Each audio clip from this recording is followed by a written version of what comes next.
ইসলাম ধর্ম কোনো নেতার মতে নচলে, কোনো মুখ্যমন্ত্রীর মতে নচলে, কোনো মন্ত্রীর মতে নচলে, কোনো বিধায়কের মতে নচলে, কোনো চামচাৰ মতে নচলে। মছজিদৰ ভিতৰত যিসকলে গাহৰিৰ মাংস পেলাই তেখেতক ধৰিব পাৰিলে ডাইৰেক্ট লেংটা কৰি চুচুৰাই পিটাব লাগে। একাংশ হিন্দুসকলে গৰু মাংস খায়, সেই বিষয়ে আপোনালোকে কথা নকয়। মুছলমান মানুহে যদি গৰুৰ মাংস খায় সেই বিষয়ে লোক আপোনালোকৰ মূৰৰ ব্যথা হৈ পৰে কিয়?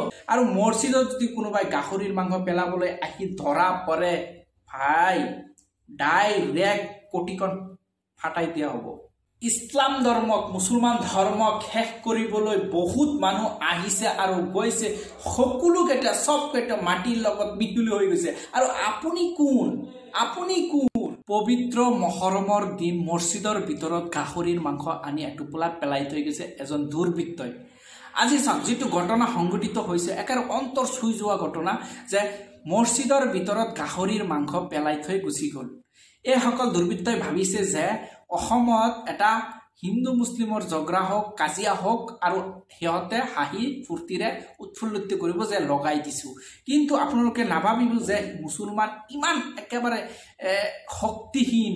ইছলাম কেতিয়াও শিক্ষা নিদিয়ে যে কোনো এজন মানুহৰ লগত দুৰ্ব্যৱহাৰ বা কোনো মানুহৰ লগত অপব্যৱহাৰ কৰিবলৈ। ইছলামে সদায় শিক্ষা দিয়ে যে শান্তিৰ পথত থাকিবলৈ, ইছলামৰ পথত থাকিবলৈ, দিনৰ পথত থাকিবলৈ। ইছলামৰ শিক্ষা এইটো।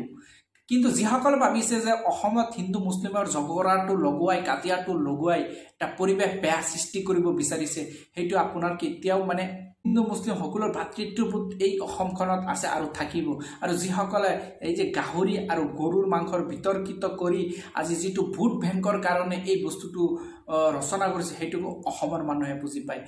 আৰু যিসকলে ভাবিছে যে মছজিদৰ ভিতৰত গাহৰিৰ মাংস পেলাই তেখেতে মছজিদখন অপবিত্ৰ কৰিব খুজিছে।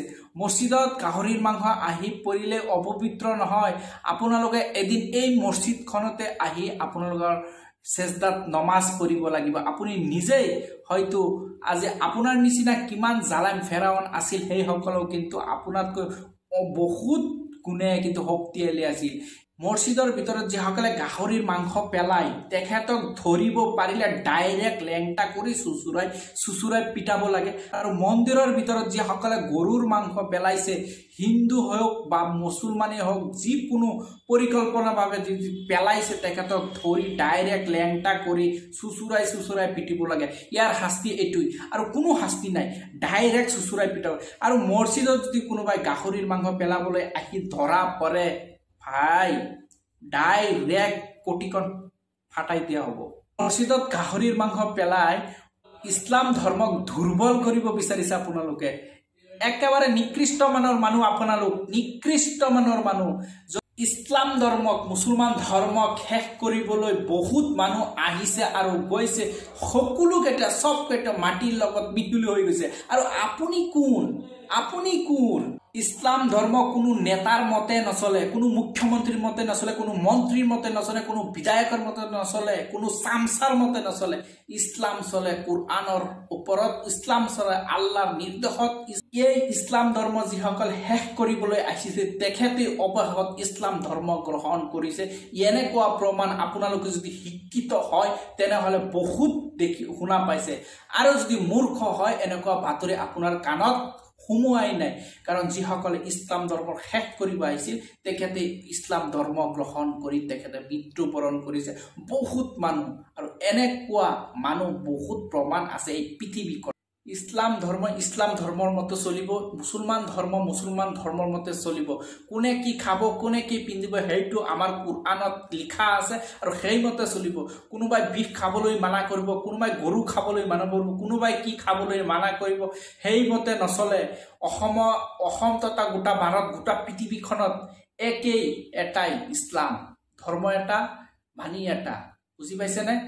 অসমত কেৱল যে ইছলাম এনেকুৱা নাই, ইছলাম গোটা পৃথিৱীখনত আছে।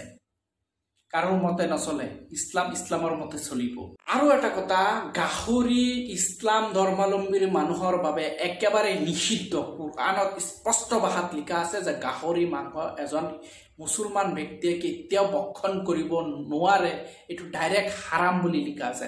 আৰু কোনো মুছলমান, এজন প্ৰকৃত মুছলমান যিসকল আছে, এজনো গাহৰি মাংস নাখায়। এইটো নিকৃষ্ট মানৰ এটা মাংস হয়, এইটো কোনেও নাখায়। এইটো এই গাহৰি মাংস এজনকৈ মুছলমান ধৰ্মাৱলম্বীৰ মানুহে ঘৃণা কৰে, এইটো নাখায়, একেবাৰে নিষিদ্ধ। বুজি পাইছেনে? স্পষ্ট ভাষাত কৈছো। আৰু গৰুৰ মাংস খাব পাৰি, কোনো জেগাত লিখা নাই যে গৰুৰ মাংস খাবলৈ বাধা আছে। যদি আছে আপোনালোকে দেখা ক'ত আছে গৰুৰ মাংস নিষিদ্ধ বুলি। একাংশ হিন্দুসকলে গৰু মাংস খায়, সেই বিষয়ে আপোনালোকে কথা নকয়। মুছলমান মানুহে যদি গৰুৰ মাংস খায়, সেই বিষয়ে লোক আপোনালোকৰ মূৰৰ ব্যথা হৈ পৰে। কিয়?